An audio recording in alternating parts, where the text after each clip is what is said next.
Police कहती है हमारे नाम से आओ, आप सोचने की कहाँ जरूरत है, हमारा नाम ले लें। नाम लिखा हुआ था, टेलीफोन नंबर लिखा हुआ है, वो मैंने इनको दिखाया है। पिंटू नागोरा को तो मैं तो जानता नहीं हूँ साहब। इन्होंने नोटिस भेजा है मेरे को, पुलिस वाले वहीं से मेरे को फ़ोन करते हैं, लगातार फ़ोन किए मेरे को। दिए और आना जाना वैसे ही बंद है, कैसे आ सकते हैं। पुलिस कहती है हमारे नाम से आओ, आप सोचने की कहाँ जरूरत है, हमारा नाम ले लें।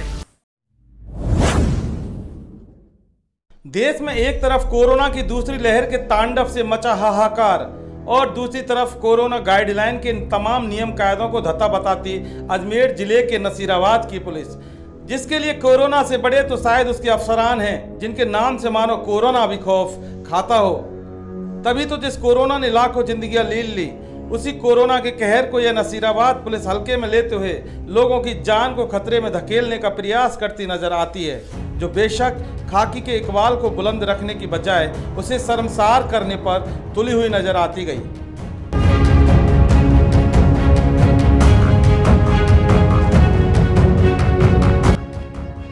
माजरा दरअसल नसीराबाद सिटी पुलिस थाने में दर्ज एक मामले की जांच के प्रति नसीराबाद पुलिस की तथाकथित कर्तव्य निष्ठा और झूठी वफादारी का है, जो कि इस मामले की जांच के प्रति इतनी गंभीर बनने का स्वांग रच रही है कि गहलोत सरकार द्वारा जारी कोरोना गाइडलाइन का उल्लंघन करवाने पर आमादा है, जिसमें भी उसे न सरकार का डर है और न ही पुलिस महकमे की मान मर्यादा का ख्याल।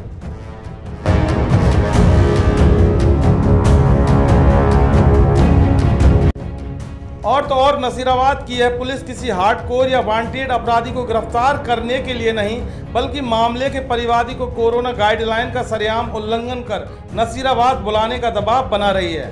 हालांकि नसीराबाद पुलिस के दबाव का हम बाद में खुलासा भी करेंगे, लेकिन फिलहाल यह बता देते हैं कि आखिर वो कौन सा मामला है और उस मामले में कौन सी धाराएं हैं जिनकी उच्च स्तरीय जांच के लिए एक बुजुर्ग परिवादी को जांच में सहयोग करने के लिए पुलिस बार बार नसीराबाद बुलाने का दबाव बना रही है, और वो भी इस मनहूस कोरोना के महासंकट काल में।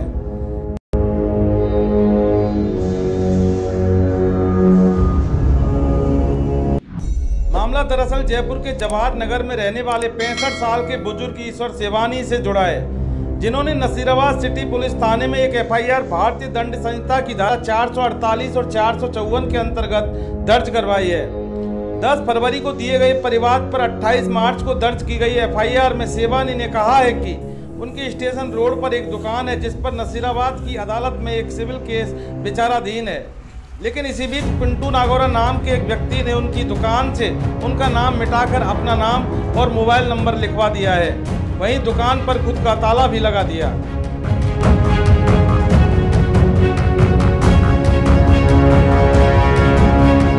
क्या मामला है पूरा? साहब ये नसीराबाद एक अपनी दुकान है, जहां मैं 3 फरवरी को गया था। यहाँ मेरे दुकान के ताले टूटे हुए हैं, बोर्ड पर जो है पूरा पोत करके पिंकू नागोरा और फोन नंबर लिखा हुआ था। मैं 4 को वापस आ गया जयपुर से 10 को परिवाद में थाने पे देने गया नसीराबाद।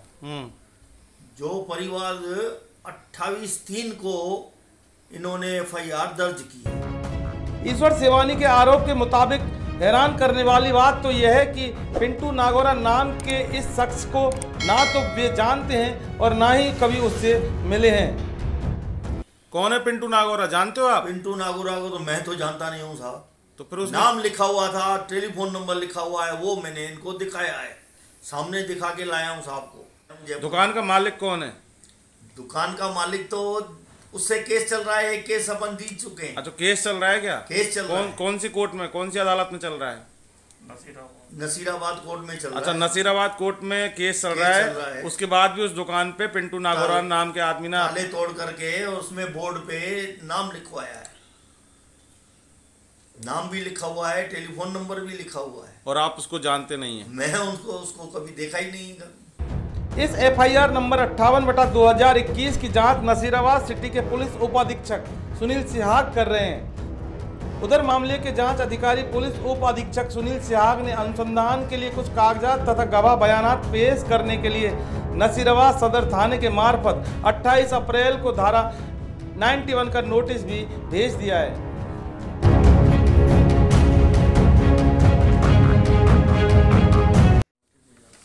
इन्होंने नोटिस भेजा है मेरे को क्या नोटिस भेजा? आने के लिए नोटिस भेजा है, तो मैंने इनके आपको बता दें कि जिस वक्त कोरोना का कहर राजस्थान में अपने पीक पर था, उस वक्त राज्य के तमाम जिलों के साथ अजमेर जिले में भी गहलोत सरकार ने कोरोना से निपटने के लिए लॉकडाउन लगा रखा था, जबकि नसीराबाद भी अजमेर जिले के अंदर ही आता है। और जब सरकार द्वारा जारी गाइडलाइन के मुताबिक जब एक जिले से दूसरे जिले में आवागमन बंद कर रखा था, तो फिर ऐसे में सवाल यह उठता है कि आखिर परिवादी ईश्वर सेवानी अपने प्रकरण के अनुसंधान में पुलिस का सहयोग करने कैसे जा सकते थे? पुलिस किस तरह से आपको परेशान, मतलब किस तरह से बुला रही है आपको? पुलिस वाले आते हैं क्या आपके पास? पुलिस वाले वहीं से मेरे को फोन करते हैं, लगातार फोन किए हैं मेरे को, तो भाई आप आओ, आप आकर के बताओगे तभी हमें मालूम पड़ेगा। तो फोन तीन बार तो हम खुद दिखा के लाए हैं वहाँ। तो जिसका फोन आता है उसको आप बोलते नहीं कि लॉकडाउन लग रहा है, कोई इधर से उधर जा ही नहीं सकता, आवागमन पे अवरोध लगा हुआ है? पुलिस को मैंने लगातार यही रिक्वेस्ट की थी, भाई साहब मेरे को बिल्कुल मना दिए है और आना जाना वैसे ही बंद है, कैसे आ सकते हैं? तो पुलिस कहती है हमारे नाम से आओ, आप सोचने की कहाँ जरूरत है, हमारा नाम ले लेना। अच्छा, पुलिस का नाम मना नहीं पुलिस का करेगा, नाम लेने से मतलब पुलिस के नाम से कोई मना नहीं करेगा आपको, कोई मना नहीं करेगा। सबसे हैरान करने वाली बात तो यह है कि बुजुर्ग परिवादी ईश्वर सेवानी का स्वास्थ्य भी उनका साथ नहीं दे रहा, जबकि वे खुद कई गंभीर बीमारियों से ग्रसित भी हैं। इसी के चलते 6 अप्रैल एवं 30 अप्रैल को डॉक्टरों को दिखाने पर उन्हें कुछ दवाइयां लेने के साथ साथ घर पर ही आराम करने की सलाह भी दी गई है।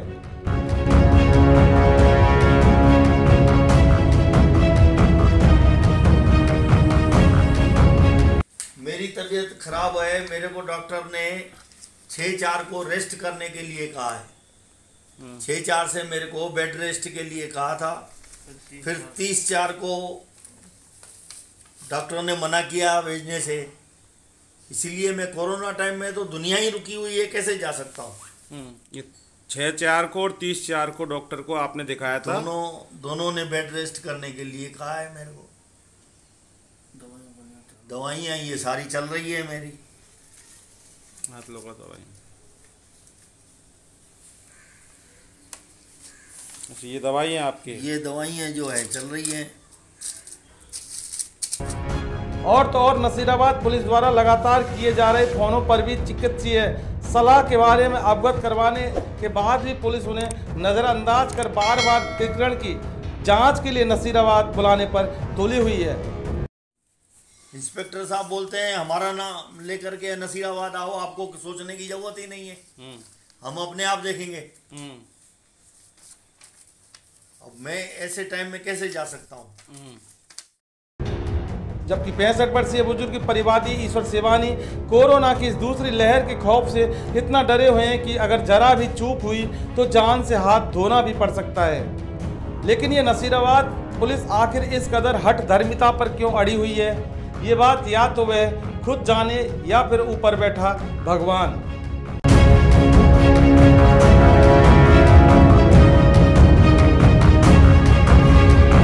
हालांकि परिवादी तो परिवादी ही होता है, तो फिर भला अपने प्रकरण के अनुसंधान में पुलिस द्वारा सहयोग मांगे जाने पर भला किस बात की देरी? नसीराबाद पुलिस के नोटिस की अक्षर से पालना करते हुए हालांकि प्रकरण से संबंधित तमाम दस्तावेज 6 मई को रजिस्टर्ड डाक से भेज दिए हैं, जबकि गवाह बयानात पेश करने के लिए कोरोना काल की दुहाई देते हुए कुछ समय का इंतजार करने का भी निवेदन किया है।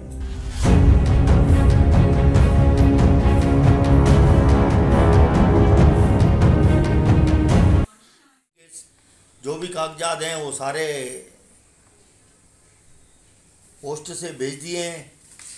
डॉक्टरों ने मेरे को मना किया, और कोरोना का ऐसा टाइम है कि मेरी उम्र 65 साल है।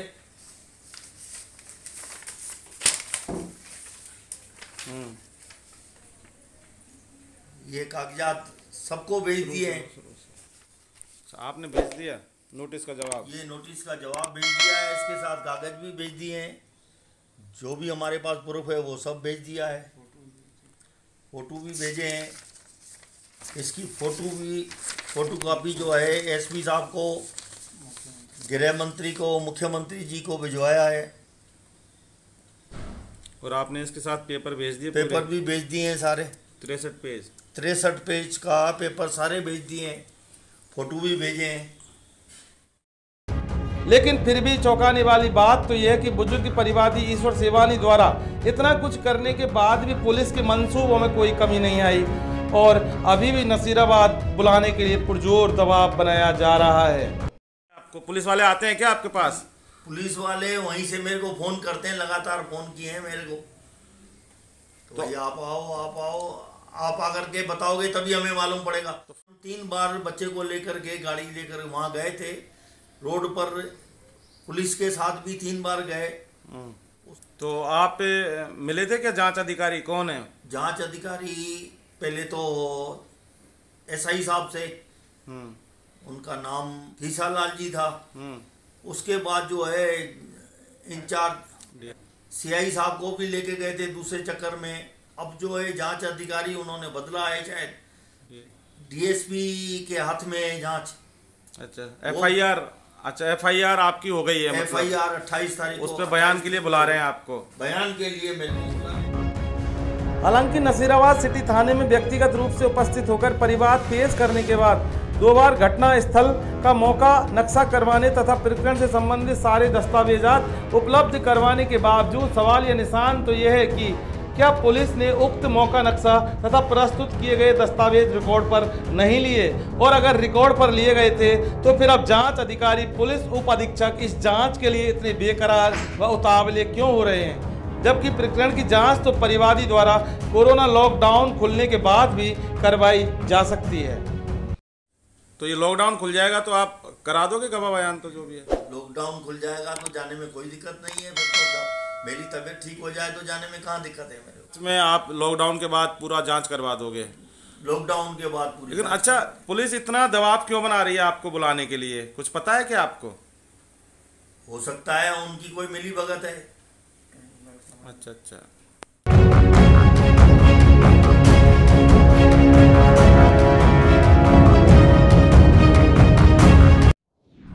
बहरहाल मामला चाहे आईपीसी की धारा 448 तथा 454 का हो या फिर पूरे मामले के पर्दे के पीछे छुपी हुई कोई कहानी हो, लेकिन इतना तो जरूर तय है कि इस मामले के पीछे कोई रहस्य या फिर कोई कहानी जरूर छिपी है। इसलिए अजमेर के अतिरिक्त पुलिस अधीक्षक ग्रामीण, पुलिस अधीक्षक अजमेर तथा आईजी रेंज अजमेर के साथ साथ जयपुर पुलिस मुख्यालय में बैठे तमाम आला अफसरों को इस मामले में हस्तक्षेप कर नसीराबाद पुलिस एवं अनुसंधान अधिकारी को तलब कर इस रहस्य का पता लगाना चाहिए, ताकि पुलिस द्वारा जारी आम आदमी में विश्वास, अपराधियों में डर का स्लोगन चरितार्थ हो सके और खाकी के इकबाल को बुलंद रखा जा सके।